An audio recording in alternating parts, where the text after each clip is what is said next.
Hi, good morning, Cynthia. How Hi, you doing good morning. today? How you doing? Very Nice to meet you. Yes. So my name is Michael Moreno, and thank you for choosing the Vocational Rehabilitation Services. We're always happy to help. And before we get started, I just wanted to ask if you were familiar with mandated reporting. Not very much. I have heard of it, but Mhm. you might explain it to me, please? Yeah, absolutely.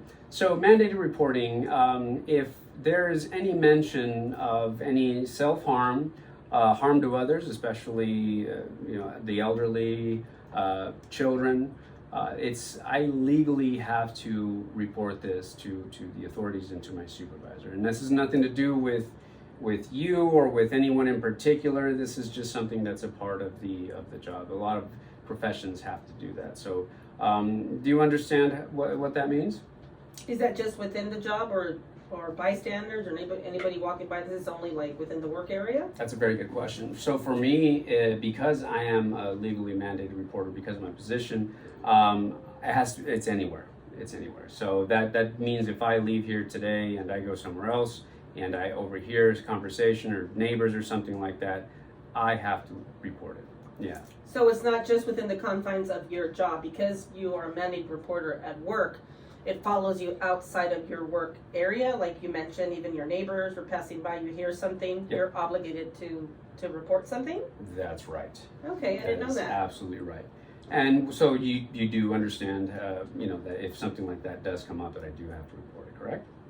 Yes. Excellent. So with that being said, I just want to let you know also that anything that we discuss here today stays between us. That was so, my next question. Yeah, absolutely. So we do Okay. respect your confidentiality and your privacy. So anything that you're welcome to speak freely, and just know that anything that I jot down. Do you mind if I take notes? Would that be okay? Would I be able to see the notes before I leave? I'd like to see I would what it be is that you wrote Happy down. to share. Yes, absolutely. Okay, sure, no Yeah, problem. Yeah, no problem. And these notes are just for me, and it's just to help me kind of gather my thoughts at the end. Okay. Okay. Sure. So, what brings you in today? I wanted to see what type of services you had to offer. Mm-hmm. I've heard good things about you guys, and I wanted to know if it was something that you guys would be able to help me with in regards to rehabilitation. I know you have a Mhm. counseling program here, Mm-hmm. and I have been diagnosed with gastric paresis. Mm-hmm. It's something that I got through my diabetes. I have been having lots of problems with it. Sometimes I have to leave work, and I'm just hoping it's something you'll be able to help me with and see where we can go. We can go from here. Okay. And has the condition affected you in the past? Yes, And Yes, it has. at work as well? especially at work. I spend Mhm. most of my time at work. I work Monday through Friday, about 48 hours a week. Mm-hmm. So it definitely affects me at work. Okay. And what does that look like at work? How does it? In what way does it affect you? Well, I take about 3 meetings a day. Mm-hmm. That are scheduled. So Mhm. not every day, but I'd say I'm in about 14 to 18 meetings a week that are scheduled. Mm-hmm. I never know when this is going to happen. I've had Mhm. to physically leave the meetings. I've had to cancel meetings. I've Mhm. had to put people on hold. It's Mhm. something that's quite embarrassing Mhm. because I physically have to leave very, very quickly to go to the bathroom. Yeah, I can imagine. It's a depressing feeling. It's a lonely. I get anxious about it. Mm-hmm. So I'm hoping you guys can help me with that. Yeah, absolutely. We can help you find. Some form of accommodations. Now, are you currently employed or are you looking for work? I'm currently employed. Okay. Definitely, I don't like having to tell people why I'm leaving. Mhm. So far right now at work, they've been kind of like asking me, why are you leaving? Where are you going? Mm-hmm. So if you guys can help me to get some type of accommodation where I don't actually have to tell them, or they don't have to ask me all the time, where are you going? That part is embarrassing. Sure. Yeah. Now, do you have a medical diagnosis? I do. Okay, I excellent. do have a medical diagnosis. So yeah, if you could provide that diagnosis, we can definitely write up some accommodations. Let's see. So if you have these episodes, these moments where you do have to excuse yourself from the room, what does it look like? How does that situation like? Do you just simply stand up and excuse yourself? It just depends. If it's something that I could feel coming on, then hopefully I can kind of tell if I have a few minutes or if I have seconds. If it feels like I have a few minutes, then I very calmly say, you know what, I usually lie. I say I have a phone call, an emergency has happened, I need to take this call. If not, then I literally will start running out, and that's the embarrassing part. Sure. Are there days that this condition is worse than others? No, it's completely sporadic. I never know when it's going to happen. So no, there are Okay, no. so you can't really tell? No, what would be helpful is when I have my meetings, if I could have maybe someone else there with me, just in case they could kind of tag team where if that does happen, and if I have to leave, I'm not leaving the people I'm having a meeting with by themselves. Gotcha. Someone else could take over because I don't know how long it's going to take. So an assistant would be... Some type of assistant. Now that would be wonderful, yes. Okay, now are you currently, you mentioned you were working sometimes 48 hours a week? Yes. Okay. Also, it would be helpful, I don't mind taking the meetings that I take. It would be helpful if they could be probably through Zoom. I was going to Because ask. that way, if it happens, it's just so much more embarrassing in person. Because now if I have to physically leave, I've wasted those people's time. Right. Because they have physically showed up. If it's through Zoom, hopefully I haven't really wasted, they haven't had to physically leave from where they left to meet me. It's just through Zoom. It's easier. Sure. I could pause, I could say I'll be right back or something, you know. And typically who schedules these meetings? Is it you scheduling the meetings? No, it's our secretary. Secretary? So, Okay. yeah.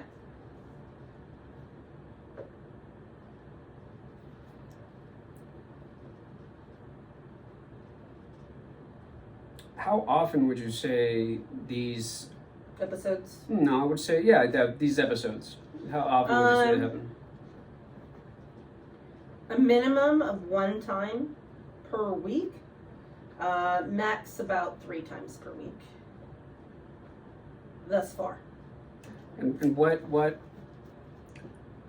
have you done in the what have you done in the past to kind of help you approach this with your coworkers or with people that you're meeting? I haven't. Okay, so you just haven't brought it up. No, I haven't brought it up. I might, if I felt like I had some type of support system Sure. that could help me. As you said, I've heard you mention something about accommodations. If I knew that was available to me, then I probably would feel more comfortable speaking to my coworkers about Absolutely. it. I just wouldn't know how to even start that type of dialogue. Is that something you guys can help with? Yeah, we definitely have resources where we can get you in touch with folks that will help you on self-advocacy and how to bring up because once I write up your accommodations, we do not share it with anybody. It's up to you to then give it to your boss or your boss's boss or whoever you want to share it to, and that's because for the sake of privacy. Okay. So I'm not going to tell anybody about your condition or your diagnosis, but I'm going to give you the adjustments and accommodation form, which explains what it is that you need. For example, I'm thinking so far, remote work, being able to set up your meetings over Zoom. Having that option as almost a baseline or a default, something along those lines. And I'm just spitballing here. Well, you know what? I just remembered most of my episodes have happened in the morning. They've all been, I'd say, like before 11 o'clock. Okay. So maybe not have the meetings before 11 o'clock. That's an excellent point. If you feel that might be helpful, and also adjusting your schedule, that may be something to consider as well, or having a split schedule, remote in the AM and in person in the PM. Just spitballing That's a good here. idea. I never thought about that. It's something that perhaps we can consider. And just out of curiosity, how far is the nearest restroom from your office? It's almost halfway across campus. The only bathroom that's closest to me is just a male bathroom. Okay. So I have to it's almost halfway. That's actually been a huge problem. Okay. And I'm transgender. So that's been a problem. Okay. There's absolutely no transgender bathrooms. And if you don't mind me asking for your pronouns, so I make sure that I address you properly. Them. Them, thank you. Okay. So halfway across campus, I think also we can possibly sign you up for cart service as well. Oh, that would be wonderful. I think just to have that, because we do provide cart service. It is upon availability, but it's definitely an option. Your office is near the the cart service office, so that might be helpful as well. Now, why would my job even listen to accommodations like this from you guys? Because of the ADA, so the Americans with Disabilities Act. So once you have a workplace accommodation in place, the employer, your school, wherever you're at, they have to abide by whatever it is that you need to have, equal access to if you're in school, to learning, to be able to work, within a reasonable, amount. I've mentioned something like this before. Mhm. They said that's definitely not something they'd be able to help me with. Well, that would be a discussion. Once you have the accommodations, that would be a discussion that they could have with HR, because once they're in place. Now it is, the accommodations do have to be reasonable. For example, we likely wouldn't be able to construct a restroom in your office, next to your office, right? That's kind of going a little extreme. But there might be some different accommodations that Porta potty? A porta potty could be an option, Okay. but Because even if others don't have that same problem, that same meaning access. those same emergencies episodes, Absolutely. that's still pretty far away for everyone else, and maybe they could put a porta potty. Yeah. Or the fact that I could be picked up and carted, that would be great. I'd get there faster. Also, the restroom that is nearest yours may be just what is appointed there. There may be other restrooms in the building. That's true. I could talk to facilities and see about getting access, finding maybe another restroom that's near. But again, that's something for us to investigate, for me to investigate and to take a look at. So you guys would be able to help me to write up the accommodations, and you would be the ones advocating for me with HR at my job. Yeah, absolutely. Wow, I didn't even know that was something Absolutely. available. Mm-hmm. So now going back to the condition, on average, let's say on a scale of 1 to 10, how distracting, uncomfort, the discomfort level, how high do you think it would be? Well, it would depend on the urgency and how much time before it happened I had. Like if I had at least 6-minute leeway, I should be okay. But sometimes I don't, and I've actually gotten to the point where I've soiled myself, and I've had to leave work to go home. And definitely, I'm not seeing anything like that at work. So then I've disappeared. They're wondering where she went. I came back, and they're like, I'm just making something up because I don't want them to tell me. So no, it's been very, very uncomfortable. On a scale from 1 to 10, you said? Yeah. Definitely an 8 and above. Okay. Well, that's pretty serious. Oh yeah. Yeah. And I want to be able to do my good job at work. Absolutely. But how do you open up a dialogue like that? Yeah. No, that's what So makes if I it could have you interesting. guys advocate, that'd be wonderful. So, and now just to be clear, as I mentioned, so we won't provide this to your employer. We provide the accommodation letter to you, and then you share it with your employer. Now, Okay. if your employer has any questions, they can definitely reach out to us. They can reach out to HR, and we can then go down that route. But initially, your boss, your employer, they're familiar with. They have training on this type of thing, so Okay. they know once you have that accommodation letter, once you email it to them, once you give them a copy, they'll know what that means. Okay. Okay. All right. And okay, so today we talked about your condition. We talked about some different options, providing the accommodations for card service, maybe finding another bathroom nearby that Changing my work schedule. changing your work schedule, Meetings working over Zoom. remotely. Yep. Okay, I like and all there's those ideas. a number of different ways we can change the work schedule. And again, these all have to be within reason. But it's definitely something that we can get started, and so that you don't have to be uncomfortable or in pain while you're at work. So I'll go ahead and write this up. Is there anything else that you would like to address while we're here? Are you only able to help with one type of accommodations, or if there's other things going on, or those things, can you guys help with those things too? Oh, absolutely. There's Now, like not a limit? No. If you have a diagnosed condition, heck, even if you were to bring a prescription bottle with your name on it or anything, or if you were veterans, for example, if they have a disability and they have a benefits, what do you call it, like a description of benefits that show the what the percentage of we can help out with that. So whatever we can do to make you help be successful and have access to all the resources that all the other employees have access to.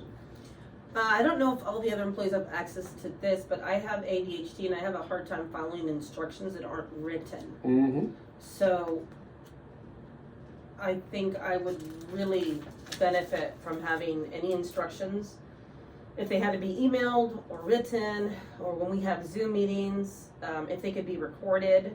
That way I could really pay attention during the Zoom meeting instead of trying to write notes and paying attention at the same time. Would that be something that I could have an accommodation for? So yeah, what we can do is we also discussed perhaps an assistant as well earlier, right? So we can maybe work a way out to find you an assistant who also either be a note taker, or we have the high tech center here on campus as well, and they have a number of different options over there. They have digital recorders, they have access to software. Do they have Otter AI? They have Otter AI. Yeah. Oh wow, Yeah. That's really great. Yeah, it sure is. There's things like Glean. There's a number of different options. What I can do is I can set you up with with an appointment over at the High Tech Center. The guy there is very good, so he can help you out with that. Okay, one last one I have. I'm also a diabetic and I have nerve problems in my legs. I can't sit down for long periods of time. So I'm still able to do my job, but I have a regular desk. It doesn't go up and down. Sure.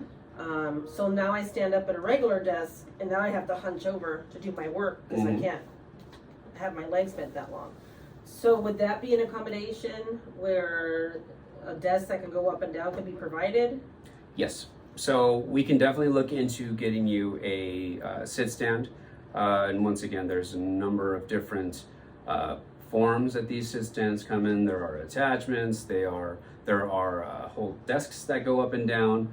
We'll have to most likely get the facilities team involved, and so we can take a look at your work area, and also maybe even the ergonomics team to make sure that you also have the right chair, right, the right rest, how to sit properly, how to face your monitor while you're working. So there's a number of things that they can help you out with as well. So I'll bring in the ergonomics team, the high tech center, and facilities, and I'll collaborate with them, and we can take a look. And now, once I'll get all this written up, but just to clarify that I can't submit this until I get the diagnosis, the letter from the doctor, from the VA if you're a veteran. Is there something specific that I need from the doctor? Will it be a form that you give me, I give to the doctor, or whatever they give me to give to you? Yep. So what you'll do, I do have a form that I can give you as well,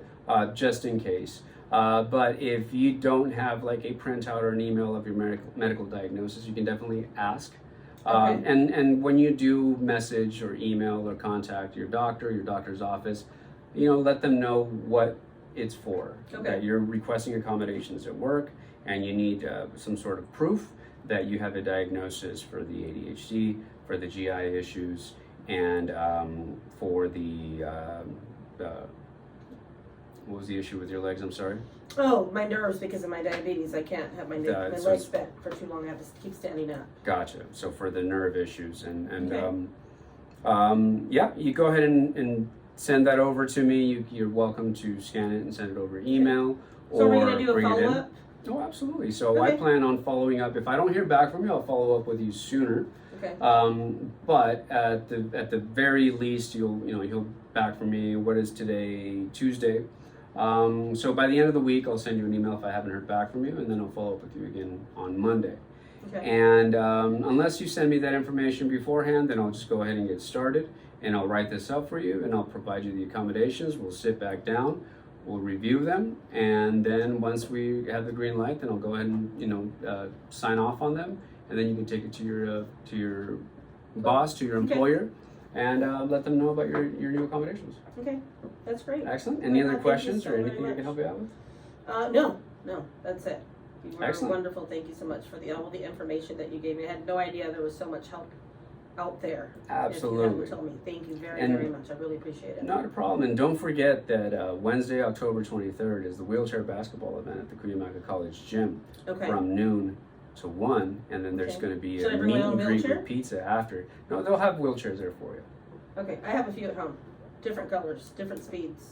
Are you a wheelchair user? Yes, Oh, interesting. Yeah. Okay. So you definitely have a diagnosis, likely, right? yeah, I have a really hard, I've had to buy 3 different wheelchairs because they don't fit through the door, it's too small. That is definitely an issue. That Yeah. should not be. You're in the wrong office completely. Are you in a closet? No, it's about half the size of this, but the door is just too small.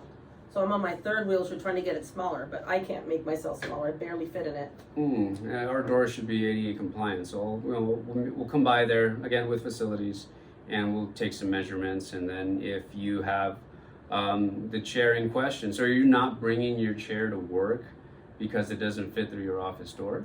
Right, and I'm on my Oh. 3rd chair trying to see if that one would fit, and it won't. Oh my goodness! So, No, that is unacceptable. So we'll take a look at that as well. And all right, you have my information, and if you don't, feel free to grab my card on your way out. okay, And I have your information, so we'll be in touch, definitely. okay. Well, thank Cool, you. Thank you. very Thank you much. very much. No problem.